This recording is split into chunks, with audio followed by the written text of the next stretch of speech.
J'ai besoin de toi, Jésus. Dans les moments de souffrance, Jésus, c'est ton nom que j'appelle. Dans les moments d'allégresse, Jésus, c'est ton nom que j'appelle. Jésus est, Jésus est, Jésus est, Jésus est. C'est écrit dans le livre des Actes, au premier chapitre, verset 8. Mais vous recevrez une puissance, le Saint-Esprit survenant sur vous, et vous serez mes témoins à Jérusalem, dans toute la Judée, dans la Samarie et jusqu'aux extrémités de la terre.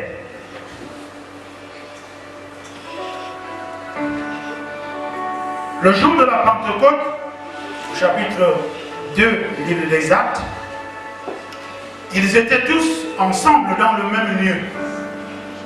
Tout à coup, il vint du ciel un bruit comme celui d'un vent impétueux et il remplit toute la maison où ils étaient assis. Des langues semblables à des langues de feu leur apparurent, séparant les unes les autres, et se posèrent sur chacun d'eux. Et ils furent tous remplis du Saint-Esprit et se mirent à parler en d'autres langues selon que l'Esprit leur donnait de s'exprimer. Alléluia. Ce récit-là, tout le monde le connaît, ou plutôt tout le monde l'a entendu, prêché de diverses manières, en divers lieux. C'est la manifestation de la Pentecôte ou le commencement de l'Église. La puissance de Dieu vient établir l'Église. C'est également la promesse tenue, la promesse faite par Jésus-Christ à ses disciples. Je voudrais tout de suite vous dire que la Pentecôte n'est pas pour tout le monde. La Pentecôte est la promesse que Jésus a faite à ses disciples. Les disciples, c'est des suiveurs. Les gens qui suivent leur maître, qui suivent leur père. La preuve, le jour de la Pentecôte, personne d'autre n'a reçu le Saint-Esprit. La Pentecôte, c'est le revêtement de la puissance. C'est une affaire d'héritage.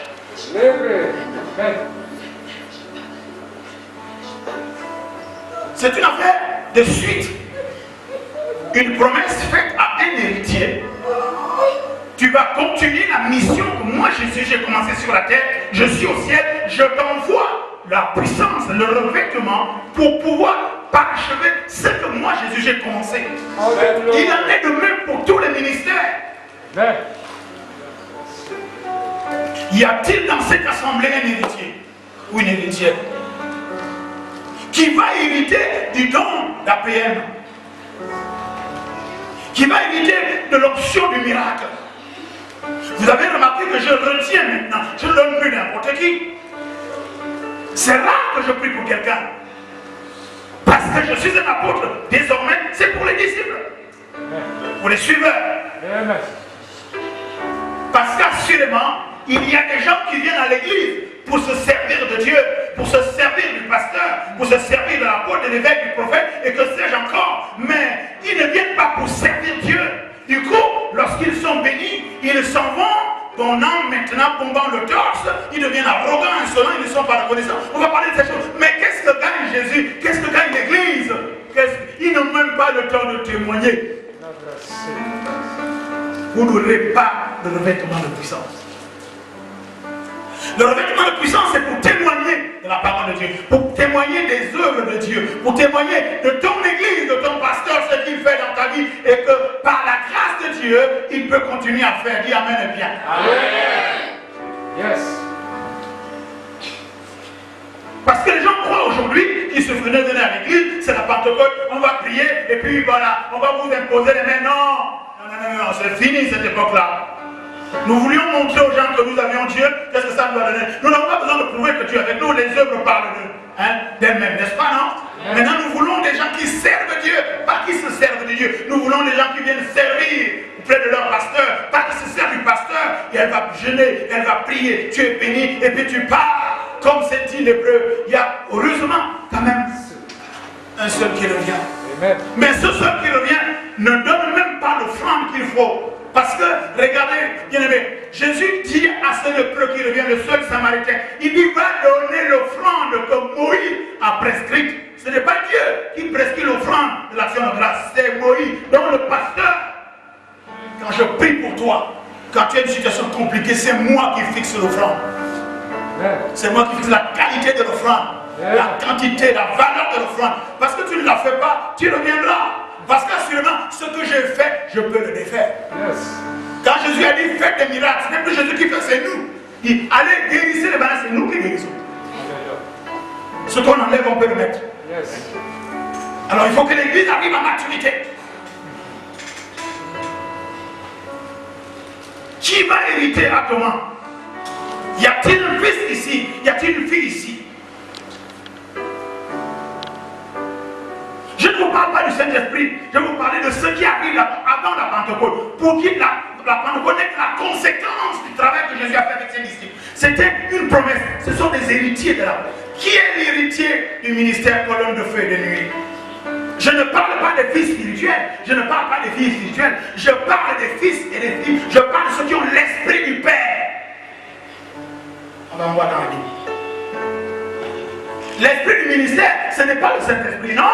Nous avons tous ici le Saint-Esprit, mais le leader a un esprit par lequel il est lié à Dieu et qui crie Abba Père. L'esprit du Père, c'est la mentalité du Père. Yes.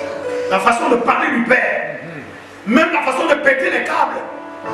La façon de manger, de parler, de prêcher, de vivre, le caractère, la personnalité.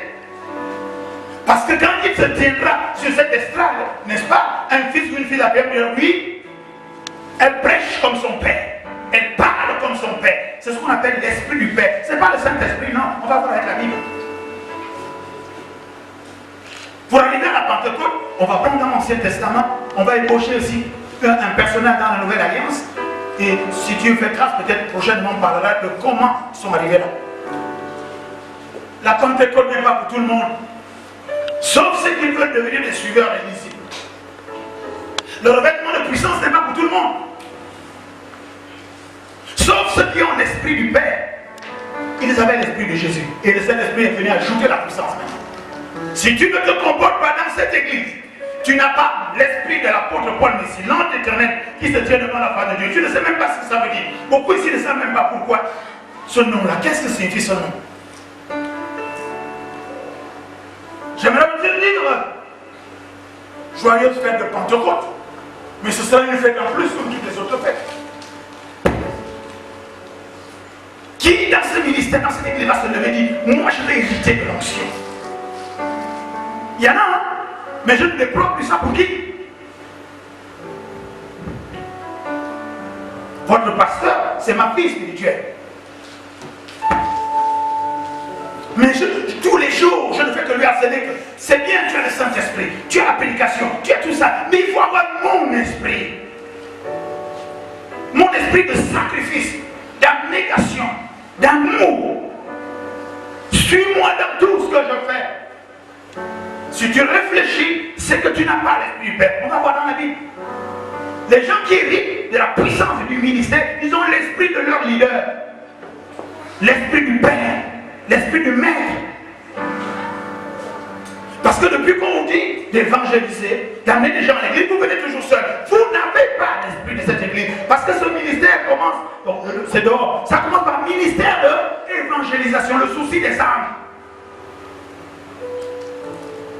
Vous allez voir, l'édification, la restauration, ça vient après.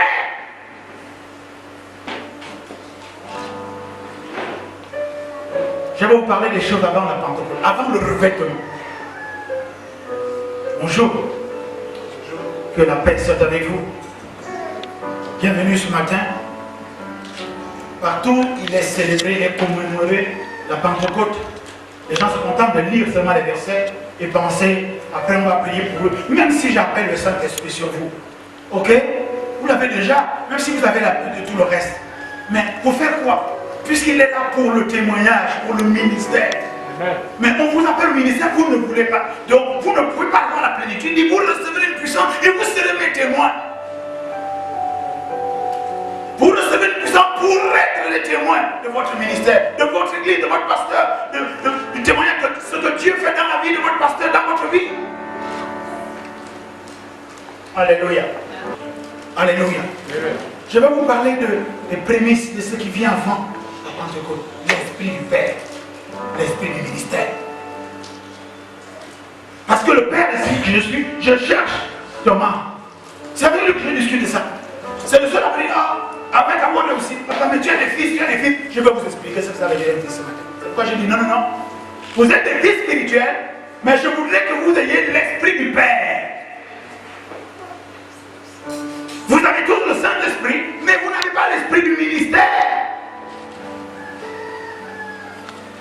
Asseyez-vous, que Dieu vous bénisse. Nous allons examiner la parole de Dieu déjà, ce que Dieu lui-même dit. Je vais être prêt, je vais aller doucement, doucement, doucement. Nombre chapitre 11, du verset 16 au verset 17. Est-ce que quelqu'un à la page qui peut me lire ça rapidement? Qui va hériter? Chez les femmes, on dit, parce qu'on sait. Qui veut être disciple? Votre pasteur et ma fille spirituelle, je suis en train de prier Dieu pour qu'elle devienne disciple maintenant. C'est là qu'est toute la différence. On va voir. Nombre chapitre 11 du verset 16 au verset 17. Il est écrit, oui je t'écoute. C'est arrivé? Alors lis. Lis la parole de Dieu dans Nombre 16 à partir du verset 17. Quoi? Non, Tu n'as pas mon esprit. Tu es déjà mouillé. Lis avec l'esprit que tu as là. Je descendrai et là je te parlerai. Je prendrai de l'esprit qui est sur toi. Ah bon, hein? J'ai dit d'abord le verset 16. Il faut que tu aies l'esprit qui est sur nous. L'Éternel dit à Moïse, Voilà. ensemble auprès de moi 70 hommes, Assemble auprès de moi 70 hommes. les Les anciens. anciens d'Israël, Oui. de ceux qui tu connais De ceux que tu connais comme anciens du peuple comme anciens du peuple, et ayant autorité sur lui. ayant autorité sur lui. Amène-les à la tente d'assignation Amène-les à la tente d'assignation. et qu'ils s'y présentent avec toi. Amène-les à l'église et qu'ils soient là avec toi. Je descendrai Je descendrai. et là je te parlerai. Et là, je te parlerai. Je prendrai de l'esprit qui est sur toi, Je prendrai de quoi? de l'esprit qui est sur toi, Il prendra quoi? de l'esprit qui est sur toi, Ensuite, et je le mettrai sur eux. je le mettrai sur le oui, c'est bon. Est-ce que Dieu a dit que je vais prendre mon esprit de Dieu? Hein? Je vais mettre ça aux anciens pour gouverner avec toi. Prends. C'est la même Bible que moi. Hein? Version 2 secondes. Dieu dit à Moïse, Dieu dit au pasteur, à l'apôtre, à l'évêque, à l'homme de Dieu. Il lui dit, choisis ce qu'on a déjà fait, je crois votre pasteur l'a fait, les départements. Choisis des gens auprès de nous, des gens que le peuple respecte, des gens qui peuvent avoir l'autorité sur eux, des gens que tu connais, que tu aimes bien. Amène-les, voilà, à l'église ici. Et puis moi, Dieu, je vais prendre ton esprit, l'esprit de Moïse, que je vais mettre sur les 70 anciens. Est-ce qu'il a dit que je vais mettre mon esprit de Dieu? Non. On appelle ça l'esprit du Père, l'esprit du leader.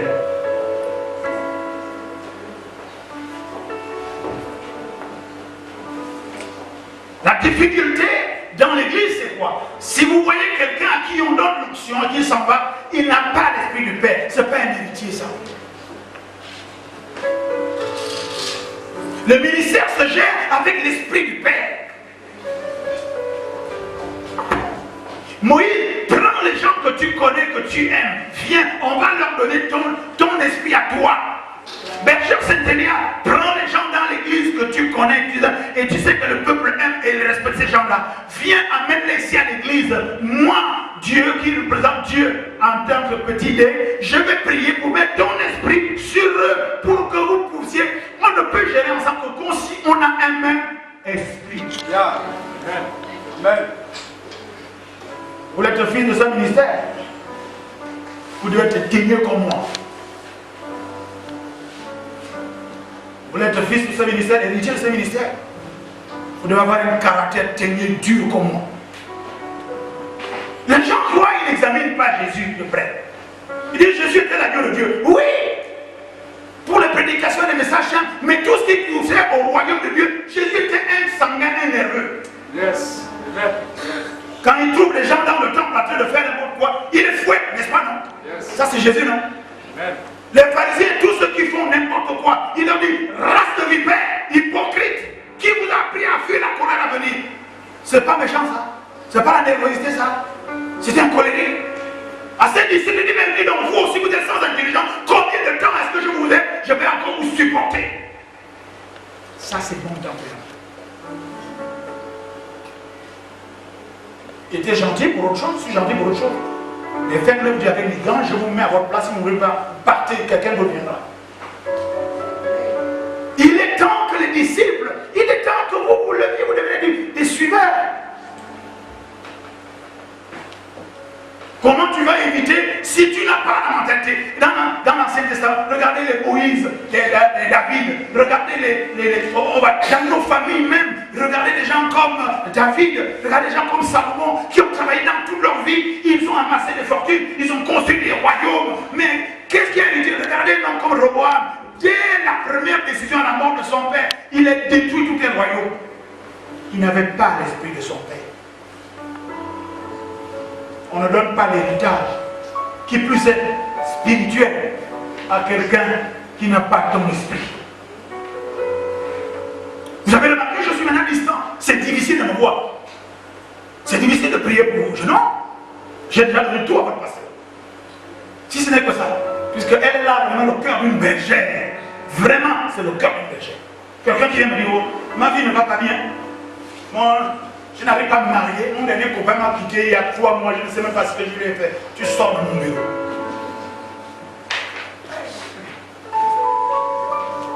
Je ne sais même pas t'amener quelqu'un comme ça. C'est quelqu'un qui vient se servir de Dieu, qui vient se servir de toi, tu vas déployer ton énergie parce que c'est ce qu'elle fait. Et tout le temps, les gens sont bénis. Mais après, ils sortent de l'église, ils s'en vont franc. L'église, c'est à quoi? Ils ne font même pas l'offrande comme Moïse a prescrit.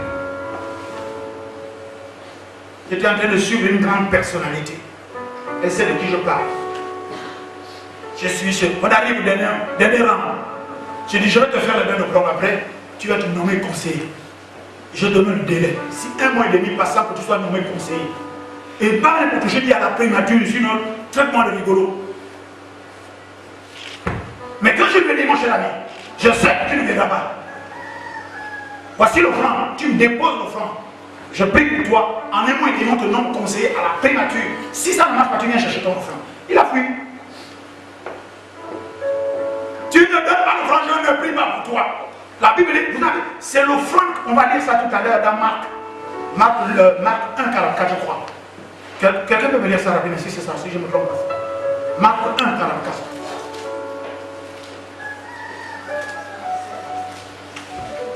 Alléluia. Si vous êtes là, j'aime quand l'église est calme comme ça. On voit. Je lis la parole de Dieu dans Marc 1, 44.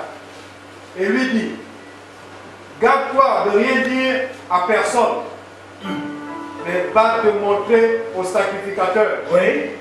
Et offre pour ta purification ce que Moïse a prescrit, afin que cela leur serve de témoignage. Est-ce qu'on a dit que c'est Dieu qui a prescrit? Est-ce que vous êtes là? Oui. Oh, c'est comment? C'est ça la doctrine. Je ne suis pas là pour raconter. Jésus, je prophétise sur toi. Oui, au nom de Jésus, oui, je reçois. Tu ne reçois rien du tout, tu mens. Je te dis ce qu'il faut pour recevoir et être purifié. Il y a un temps ici, comme il n'avait pas témoigné, mais il a pris la parole du frère. Vous avez prié pour lui ici. Il a pris les prémices. Son premier salaire complet. lui dis ainsi par l'Éternel. Le salaire là qui sera multiplié, tu vas avoir une place mieux que ça. Je ne sais pas, il n'est même pas venu me dire le reste. Tu as été béni. Il a oublié. Tu as été béni. Ah, d'accord. Mais pourquoi on dit ça ici aux autres pour les encourager? C'est un témoignage. Il dit, va te montrer au sacrificateur, va te montrer au pasteur. Et le pasteur va observer l'offrande que Dieu va lui mettre à cœur. Tu dis, tu viens me donner 2 millions. Je ne joue pas avec ça. Les hautes personnalités, les généraux, les ministres, les sénateurs, elle est là. Heureusement, je ne fais pas ça seul. Il vient me voir la nuit, à genoux ici, après dans mon bureau. Tu me déposes l'offrande. Vous voyez qu'on fait tout ça avec quoi? Ouais, maman, vous faites la comptabilité, non? Est-ce que les offrandes de l'église peuvent même payer quelque part que ce soit ici? Honte à vous. Honte à vous. Quand je prie pour une personnalité, des maires, des députés, ils viennent, ils pleurent ici, là. S'il n'avait déposé pour 1 million, le pasteur dit, mais papa, mais pourquoi tu ne mets même à genoux? J'ai dit à genoux. Celui qui est en moi est plus puissant et qui est béni. Et je lui dis, désormais tu pries pour tout le monde à genoux. L'esprit du Père. Le Père met les gens à genoux pour prier pour lui. Tu les mets à genoux. Quelqu'un vient dans ton bureau, il veut bouler, il part. Il n'aura rien parce que je t'ai tout donné. Parce que le Père aime le Fils. Le Père aime la fille et il aime ce que la fille fait. Et si la fille fait ce que le Père lui dit de faire, ou bien elle voit le Père faire, ça marchera. Un enfant qui a l'esprit de ministère ne peut pas prêcher notre message. Votre pasteur doit prêcher les messages que j'ai déjà prêchés. Et la promesse de Dieu veut dire que quand elle prêche ce que j'ai déjà prêché, elle va prêcher plus puissamment. Puisque Jésus a dit que vous ferez plus que moi. Si elle prend un des messages que j'ai déjà prêchés, quand elle le prêchera, il y aura tellement de puissance parce qu'elle aura obéi. Mais en plus, Dieu va lui donner encore une profondeur de révélation plus que moi. C'est ce que Jésus a dit. Vous ne dites pas Amen. Ah, laissez. Vous n'êtes pas des fils qui ont l'esprit de Père. Vous n'avez pas mon esprit. C'est pourquoi vous êtes comme ça. Parce que si vous avez mon esprit, on dit oui, papa prêche, vas-y, c'est ton esprit. J'ai encore dans ce ministère, papa chef, j'ai encore dans ce ministère des gens qui me côtoient. Alors que le B.A.B.A. pour être dans l'entourage du tour autour du pasteur, c'est de payer sa vie. Il ne paye pas. Ils sont là comme les yeux comme des hiboux, ils sont assis bizarres, ils viennent là. Ils sont les yeux pour la part, eux ne partent. Honte à vous. Quand je pense que même les filles des étudiants payent leur dîme. Quand ils ont le boulot, ils payent leur dîme. Toutes les filles qui sont là payent leur dîme. Mais les tigres, les crocodiles qui sont autour de moi là, rien du tout. Désormais, on va arrêter ça. Si quelqu'un à côté de toi, il ne paye pas la dîme, tu l'exclus du sacerdoce, c'est clair. Il reste dans l'assemblée, il reste dans son église. Ça, c'est déjà dit. À partir d'aujourd'hui, si tu es à côté de moi, tu ne payes pas ta dîme. Allez, tu le donnes à l'église. Il faut qu'on évolue avec ça. Et les gens qui payent quelquefois là, il faut qu'ils payent tout le temps. Amen. Pourquoi? Parce que comment avoir commencé par l'esprit ou terminer dans la chair? Pourquoi dans le si? Toi qui travailles là, tu prends 5 000 francs pour aider l'église à payer le courant. 5 000. Vous croyez que je sortirai encore l'argent de ma poche pour payer 5 000 francs au courant? Et quand on regarde nos offrandes, parce qu'on doit prendre 10 000 francs pour payer le fer tous les dimanches, il ne reste rien. Honte à vous. Je parle là, si vous voulez avoir la Pentecôte, vous voulez être des disciples. Jésus était